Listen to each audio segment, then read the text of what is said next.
पहलगाम में हुए आतंकी हमले को लेकर यूपी में सुरक्षा को लेकर डीजीपी ने प्रदेश भर के पुलिस अधिकारियों के लिए दिशा निर्देश जारी कर दिए हैं। यूपी के सभी बॉर्डर पर सख्ती के आदेश दे दिए गए हैं।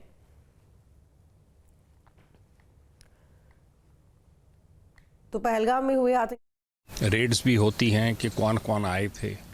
कुछ ये भी संभावना व्यक्त की गई कि उनमें से कई वाघा बॉर्डर अटारी से पार्क चले गए, पर वो रिकॉर्ड्स में आ नहीं पाया। और कुछ के बारे में ये भी संशय है कि उनमें से कुछ जासूस टाइप के लोग हो सकते हैं जो कि भेजे गए यहाँ पर और वो यहीं पर कहीं खप गए हैं। उनका पकड़ा जाना मेरा ये मानना है नितांत आवश्यक है। उन पे रिवार्ड्स डिक्लेयर होने चाहिए, उनको पकड़ के उनको डिपोर्ट किया जाना चाहिए, सख्ती से डिपोर्ट किया जाना चाहिए। जो शेष पाकिस्तानी थे, जो निर्देश थे सेंट्रल गवर्नमेंट के, वो स्टेट ने उसका पालन किया है।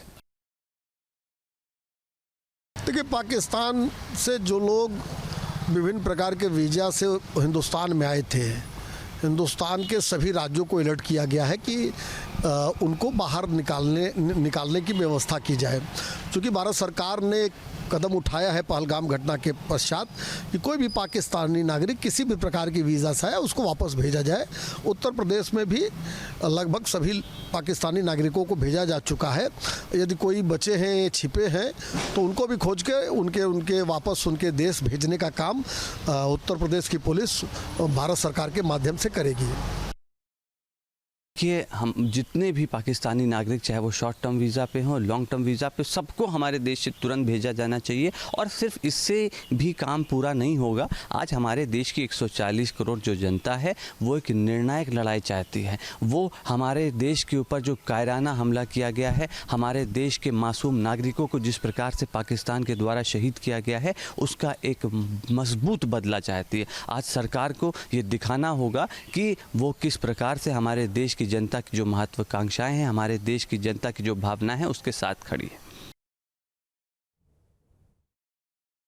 पहलगाम हमले के बाद उत्तर प्रदेश की जो सुरक्षा व्यवस्था है उसको चाक चौबंद करने के निर्देश उत्तर प्रदेश सरकार की तरफ से दिए गए हैं। और यही वजह है कि जो बॉर्डर एरियाज़ हैं वहाँ पर पुलिस की गश्त बढ़ा दी गई है, बॉर्डर पर निगरानी बढ़ा दी गई, ताकि किसी भी स्थिति में कोई ऐसा संदिग्ध व्यक्ति भारत में ना दाखिल हो जो सुरक्षा व्यवस्था को चैलेंज कर सके। इसके साथ ही सबसे बड़ा मुद्दा कश्मीरी छात्रों का था, लिहाजा मुख्यमंत्री के निर्देश के बाद उत्तर प्रदेश में जो कश्मीरी छात्र रह रहे थे उनकी सुरक्षा भी सुनिश्चित की गई है। जो व्यापार करने वाले लोग हैं उनकी सुरक्षा भी सुनिश्चित की गई है। बॉर्डर एरियाज पर तो तलाशी अभियान चल ही रहा है। इसके साथ ही अगर हम बात करें तो सरकार ने यह भी निर्देश दिया है कि जो टोल प्लाजा हैं वहां पर भी बाकायदे निगरानी की जाए, वहां पर भी अगर जरूरत पड़े तो तलाशी अभियान चलाया जाए, ताकि किसी भी स्थिति में कोई भी व्यक्ति उत्तर प्रदेश का माहौल न खराब कर सके। लखनऊ से वीडियो सैफुल हसन के साथ निखिल शर्मा, न्यूज़ स्टेट उत्तर प्रदेश। तो लखनऊ से संवाददाता निखिल हमारे साथ में लाइव जुड़े हुए हैं खबर पर जानकारी के लिए। निखिल, आज आखिरी दिन है तमाम पाकिस्तानी नागरिकों का जो भारत में रह रहे हैं, और आज से उनका वीज़ा रद्द हो जाएगा क्योंकि आज तक का अल्टीमेटम था। तो ऐसे में क्या कुछ देखने को मिल रहा है बॉर्डर पर? हालांकि लगातार कुछ तस्वीरें भी सामने आ रही हैं जिसमें लोग दुखी भी दिखाई दे रहे हैं, परेशान भी दिखाई दे रहे हैं इस फैसले के बाद से। देखिए, सबसे महत्वपूर्ण मुद्दा है भारत की सुरक्षा का, उत्तर प्रदेश की सुरक्षा का। लिहाजा जो 1500 लोग पाकिस्तानी नागरिक उत्तर प्रदेश में रह रहे थे, उनकी संख्या को जो है उत्तर प्रदेश पुलिस की तरफ से आइडेंटिफाई किया गया और उसमें से 100 ऐसे लोग थे जो शॉर्ट टर्म वीज़ा पे थे, जिनका वीज़ा स्थगित किया गया है। उनको पाकिस्तान वापस भेज दिया गया, उनको डिपोर्ट कर दिया गया। एक व्यक्ति अभी डिपोर्ट किया जाना बाकी है, उसको लेकर पुलिस मुख्यालय में मंथन भी चल रहा है। डीजीपी का ये बयान आया है। तो उत्तर प्रदेश से जहाँ तक पाकिस्तान जो शॉर्ट टर्म वीज़ा, पाकिस्तानी नागरिक जो शॉर्ट टर्म वीज़ा पे रह रहे थे, जिनका वीज़ा स्थगित किया गया था, उनको भेजने में उत्तर प्रदेश पुलिस ने बहुत तेज़ी दिखाई। महज एक व्यक्ति बाकी है। बाकी जो लोग रह रहे हैं वो चूँकि लॉन्ग टर्म वीज़ा पर हैं, उनको लेकर जिस तरह से केंद्र सरकार की तरफ से निर्देश मिलेगा उस पर फैसला लिया जाएगा। निश्चित तौर पर दो देश आसपास के होते हैं तो दोनों देशों में इस तरह के संबंध होते हैं।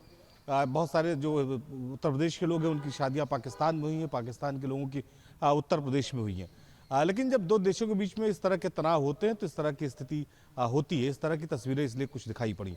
जहाँ तक उत्तर प्रदेश की सुरक्षा की बात है, उत्तर प्रदेश का बहुत सारा जो इलाका है वो बॉर्डर से लगा हुआ है, नेपाल बॉर्डर से। तो ऐसे में नेपाल से भी घुसपैठ की पूरी संभावना रहती है। लिहाजा इस बात के निर्देश पुलिस जो है मुखिया की तरफ से दिए गए हैं मुख्यमंत्री की बैठक के बाद कि बॉर्डर एरियाज में जो तलाशी अभियान है वो तेजी के साथ बढ़ाया जाए, लोगों पर निगरानी की जाए, कोई भी संदिग्ध व्यक्ति जो है बॉर्डर से किसी भी स्थिति में उत्तर प्रदेश में न दाखिल हो जो यहाँ का माहौल खराब कर सके।